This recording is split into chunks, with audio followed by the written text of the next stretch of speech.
जो लड़का 25 साल में डिप्रेशन का शिकार है वो 98.2% लेके क्या करेगा? ओके, बताओ। एजुकेशन, फिर इकोनॉमी।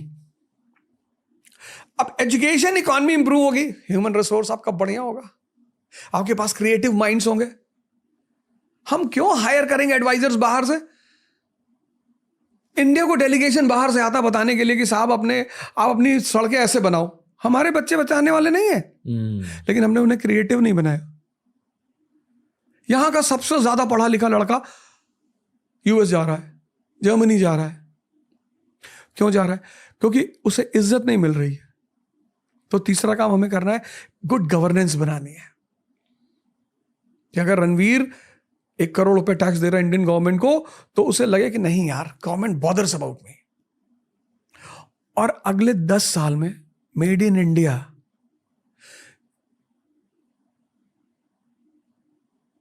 इंडिया से लेकर दुबई से लेकर बर्लिन से लेकर अमेरिका, हर जगह, कि जैसे कभी मेड इन ब्रिटेन था, मेड इन यूएस था, मेड इन चाइना था, अब मेड इन इंडिया होना चाहिए। तो अगर हम इन 4-5 पैरामीटर्स पे काम करेंगे तो अगला 10 साल हमारा होगा। ओके, मैं कुछ चीज़ें कहना चाहूँगा। जो भी आपने अब तक कहा, मुझे एक चीज़ बहुत अच्छी लगी कि आप एकदम बेसिक लेवल पर आकर समझा रहे हो। किसी 22 ईयर ओल्ड, किसी 18 ईयर ओल्ड ने अगर ये पॉडकास्ट सुन लिया तो उन्हें समझ आएगा कि अच्छा ओके, मुझे कुछ ना कुछ स्टार्ट करना। आपने एक स्टार्टिंग पॉइंट से समझा दिया। मैं उसे थोड़ा एक्सटेंड करना चाहूँगा। तो जब मैं 22 साल का था, मुझे पता था कि हाँ, खुद का बिजनेस स्टार्ट करना। बिजनेस स्टार्ट करने के लिए मैंने यूट्यूब की शुरुआत करी उसी लॉजिक के साथ कि मेरे पास एक फ़ोन है, एक नीले कलर की चद्दर है, वो मैं पीछे डाल दूंगा और वीडियोस बनाने लगूंगा। ऐसे मेरी यूट्यूब करियर की शुरुआत हुई। फिर आगे जाते जाते मुझे ये पता चला कि अमेरिकन्स एट स्केल थिंकिंग को प्रायोरिटाइज करते हैं। यानी कि अगर किसी भी चीज़ स्टार्ट करी, फिर ये सोचते हैं कि इसे सबसे ज़्यादा बड़ा कैसे कर सके। और वो मेंटालिटी मिसिंग थी हमारे एजुकेशन सिस्टम में भी और हमारे मेंटालिटी में भी, और वो मुझे खुद अमेरिका से सीखनी पड़ी।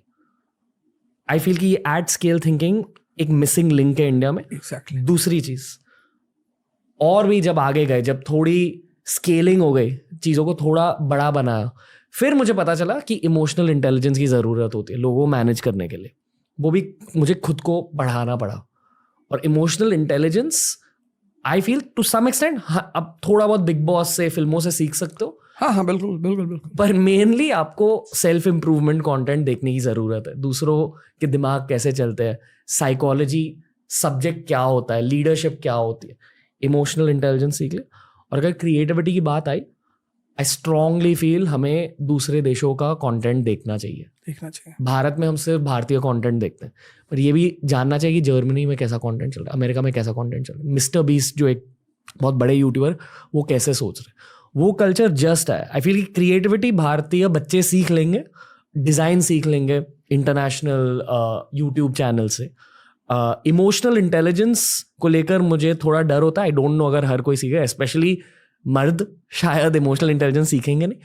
और एट स्केल थिंकिंग, अगर ये 3 चीज़ें सीख ली हर भारतीय ने, फिर शायद भारत में बहुत सारे बिजनेसेस बनेंगे और फिर शायद भारत के 10 साल, हमारे 10 साल होंगे। I think Ranveer Allahabadia is engineer ji, और अभी 30 साल का लड़का and a known name in India.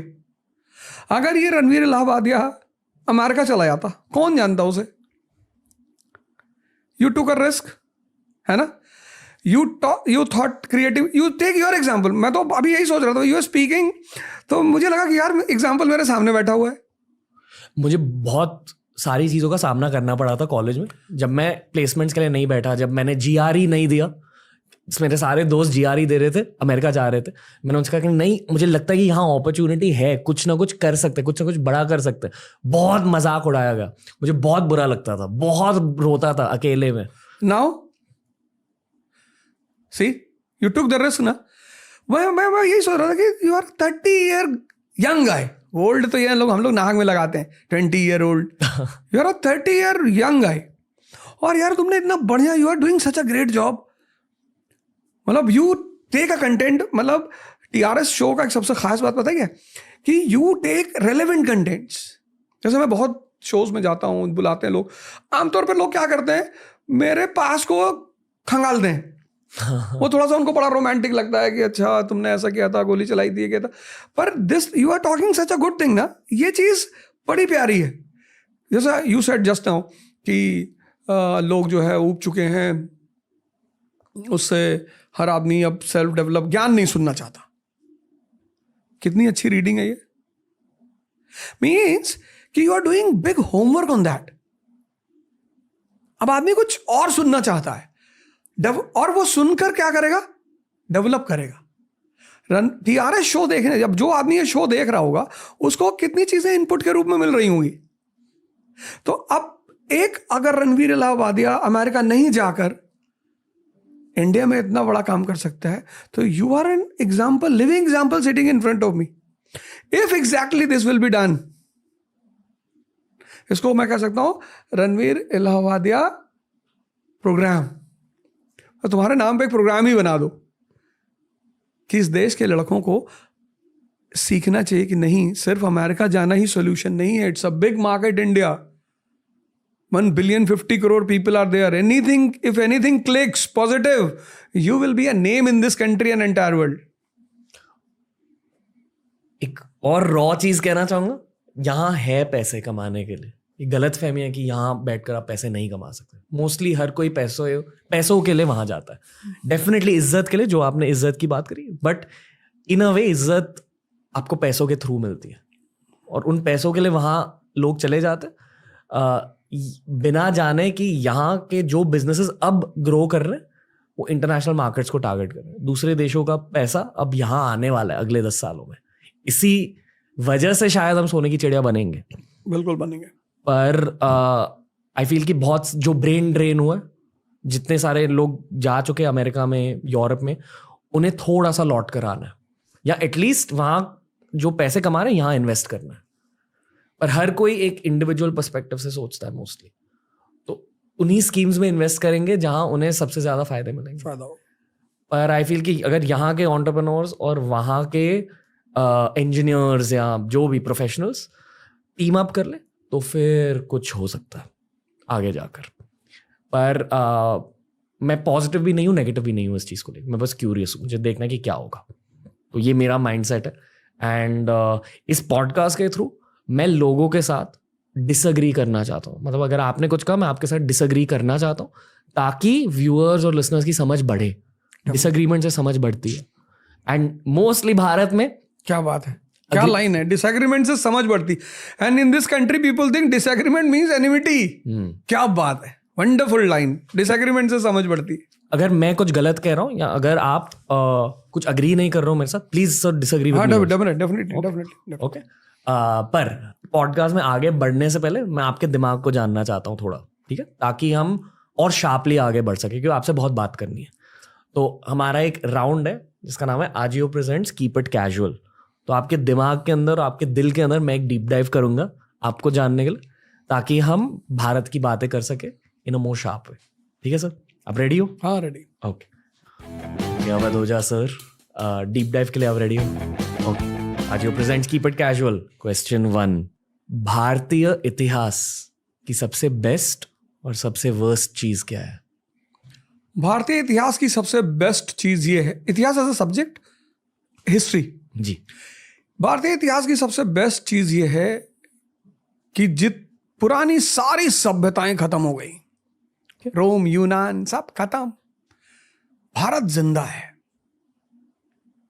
Okay, Bharat जिंदा है, लेकिन उस जिंदा भारत ने जो उसके लिए अमृत था उस पर ध्यान देने की बजाय कहानियों पे ज्यादा ध्यान दे दिया। रोमांस यानी कि लड़के लड़की वाला रोमांस नहीं, रोमांटिक थिंकिंग। एग्जैक्टली उस पर ज्यादा ध्यान दे दिया। अगर वो भारत के जिंदा होने के और उसके महान होने की गाथा पे ध्यान देता ना, जो कि अब गवर्नमेंट करने को सोच रही है, इसको लेके बड़ा हो हल्ला मच रहा है, पर शायद ऐसा मुझे लगता है कि वो यही सोच रहे हैं कि उस भारत का जो अमृतत्व का सिद्धांत है उसको फिर से जिंदा किया जाए। कैसे सोच रही है? हम सारा काम करते हैं मन से, पढ़ाई करते हैं मन से, लड़ाई करते हैं मन से, प्रेम करते हैं मन से, सब मन से ही तो होता है। और ध्यान देते हैं हम सबसे ज्यादा शरीर पे। एलमंड का सूप लगाते हैं, एलमंड का शैम्पू लगाते हैं, एलमंड का तेल लगाते हैं और खाते हैं गुटखा। तो जहां पर लोग, जिस देश में लोग ये ना समझ पाए कि सारा खेल जब मन से है, तो सबसे पहले किसको मजबूत करना है? मन को। तो कौन सी विधा है भारत की? ध्यान, मेडिटेशन। मेडिटेशन। महाअवतार बाबा, उन्हीं की तो फोटो लगी है। महाअवतार बाबा, उस ट्रेडिशन को जिंदा करना है, उस ट्रेडिशन को। ध्यान, हमारे यहाँ ध्यान कौन करता है? जिसको कैंसर हो गया, जो बीमार है, उसको कहा जाता है कि ध्यान करने से बीमारी ठीक होती। ध्यान करने से मन ताकतवर होता है, और वही ताकतवर मन आपको प्रेम में बनाए रखेगा, आपको पढ़ाई में बनाए रखेगा, आपको पूजा में बनाए रखेगा।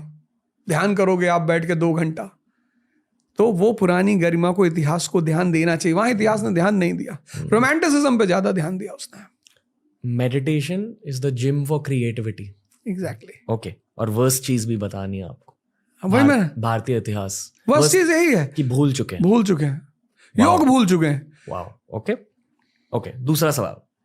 यूपीएससी एस्पिरेंट्स की एक सबसे कॉमन गलती और एक अंडररेटेड गलती, यानी कि एक गलती जो हाईलाइट नहीं की जाती। एक सबसे कॉमन गलती और एक गलती जो लोगों को पता नहीं है ज्यादा। प्रिपरेशन शब्द को समझ ही नहीं पाते, और कॉमन गलती कभी सिलेबस पढ़ते ही नहीं। ओके, यूपीएससी एस्पिरेंट में जो फेल करते, मैं उनकी बात कर रहा हूं जी। वो प्रिपरेशन शब्द को नहीं जानते। इस कंट्री का 95% लड़का प्रिपरेशन शब्द को जानता ही नहीं, वो पढ़ता है। अगर पढ़ना होता तो प्रिपरेशन शब्द क्यों यूज करते? वो प्रिपेयर करना। गांधी 20, गांधी 1930, गांधी 1942। तो ये जो गांधी 1920 में 50 लोगों को बाहर बुला रहे हैं, फिर 30 में 500 लोग हो जाते, फिर 42 में 5000 लोग। इस एवोल्यूशन को समझना है, कैसे हुआ। वो 20 के सारे पॉइंट्स रट लेते हैं। Non cooperation point 1, non cooperation 2 रट लिया। सीडीएम, सिविल डिसोबीडियंस के 10 पॉइंट रट लिया। कहते हैं ये पढ़ाई है। प्रिपरेशन मतलब पूरी कहानी को पढ़कर उसके जिस्ट को समझना। ये उनकी सबसे कॉमन गलती है। वो प्रिपरेशन नहीं करते, 95 पढ़ाई करते।